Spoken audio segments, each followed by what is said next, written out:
Ensign medium format camera. Camera is like a box of chocolate, you never know what kind of picture you're gonna get out of it. A magical box made in Walthamstow. This is Ensign All Distance 20 medium format camera. Ensign is a brand of cameras from London Walthamstow.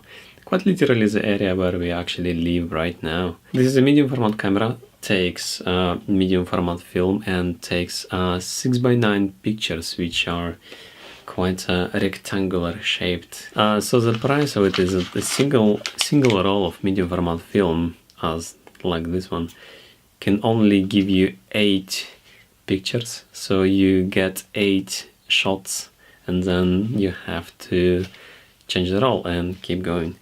But if you look at the physical size of an image, so there are 2 of them, so like this is one image. Here is a bit of 35mm film compared to medium format, just for the comparison purposes.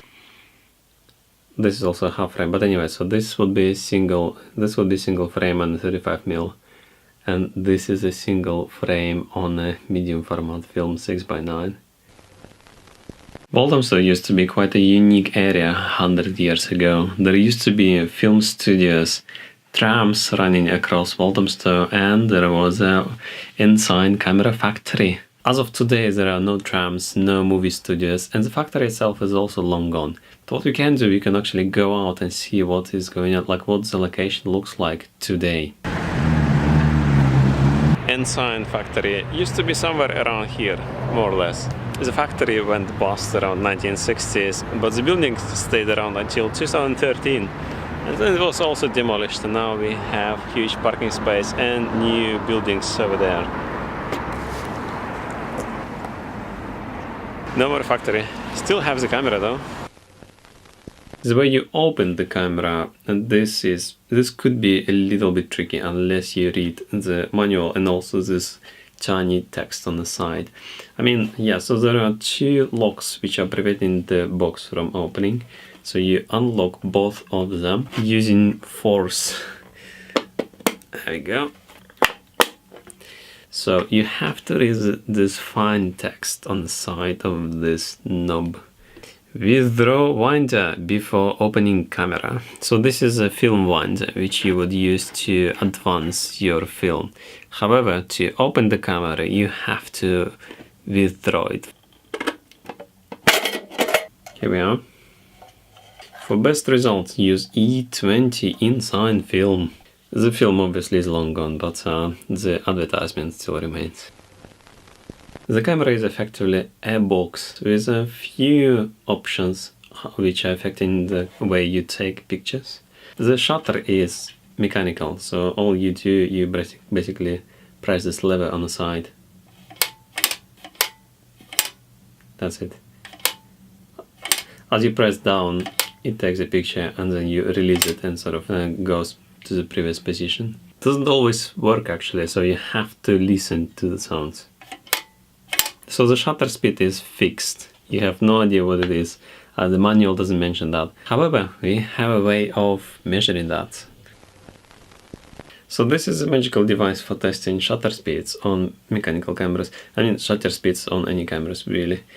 It is a small box with a cable and, surprise, audio port in the end. What it does is amazing. So the way this works is you attach the audio cable into the microphone port on your computer, and then you insert this part of the device inside the camera.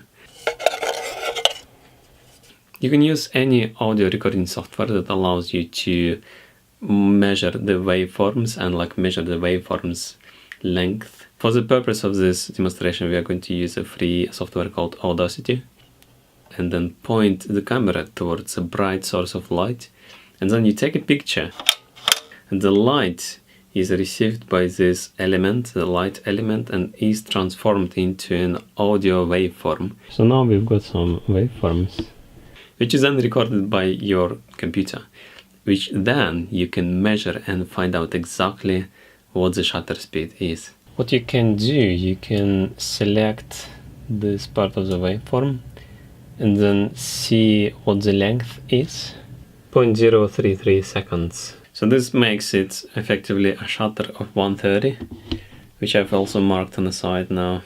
Which is more or less what was expected. Usually such cameras, they have about 130, 140 speed, which was also corresponded with the films that were available back in the time. So the aperture has two modes: ordinary light and bright light. There are actually two different aperture sizes which are applied on the image, and you can see it if you open up the camera and look through the lens towards the bright light.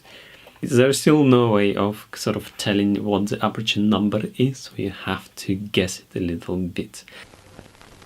So considering it was a relatively dull day outside and we have a shutter speed of 130, I decided to go with the slightly expired Kodak Ektar 100.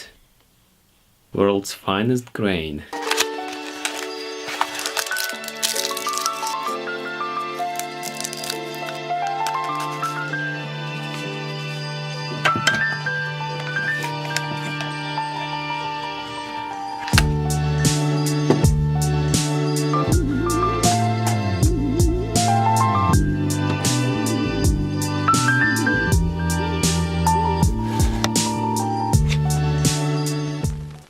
This lens also contains two modes for close-ups and the infinity settings, so the focus is effectively controlled by grabbing the sharp edges around the lens and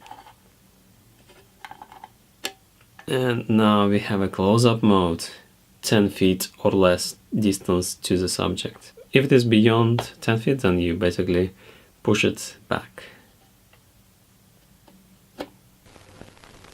Depending on if you want to take a portrait or landscape pictures, there are two available viewfinders, which are, they're not fantastic. You can get some sort of an idea what kind of picture you take, but the composition with this camera is very, very tricky. There is also this frame which you can enable.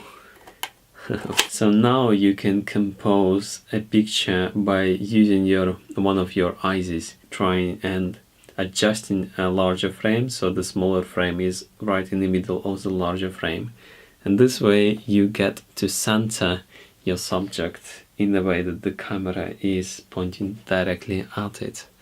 In the end, it is part of the fun not to know exactly what kind of picture you're taking with film cameras, right? And only after you have developed film, you find out that actually there is no result and everything is ruined. One additional remark is this camera lacks any easy ways of attaching it to a tripod. Also, it has no way of remotely activating a shutter. So even if you've got this classic shutter button, this camera doesn't have a way of attaching it in any meaningful way. I shot a roll of film on this camera yesterday around Walthamstow, and these are the results.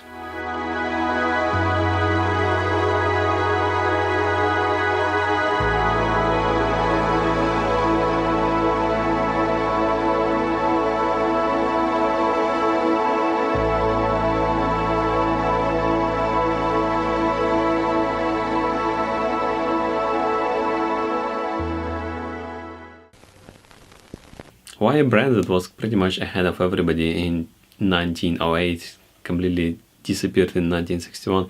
Well, I mean, one of the reasons was that they completely ignored the 35mm market.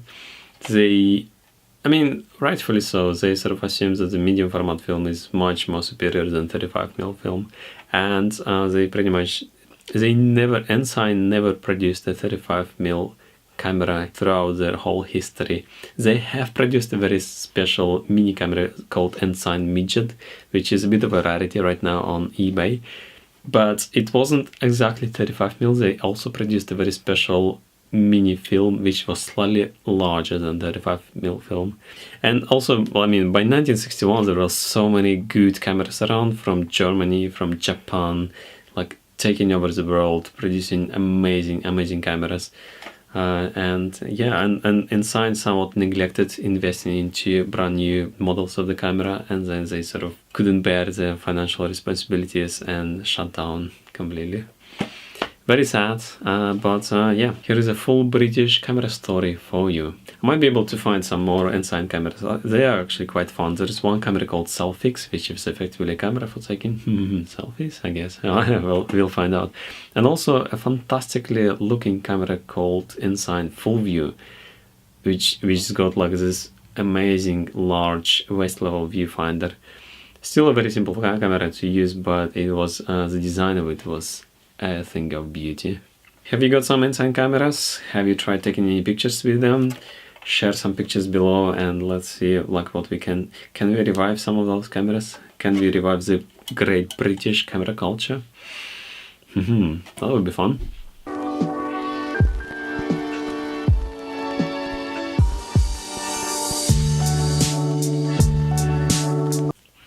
How to compose a picture.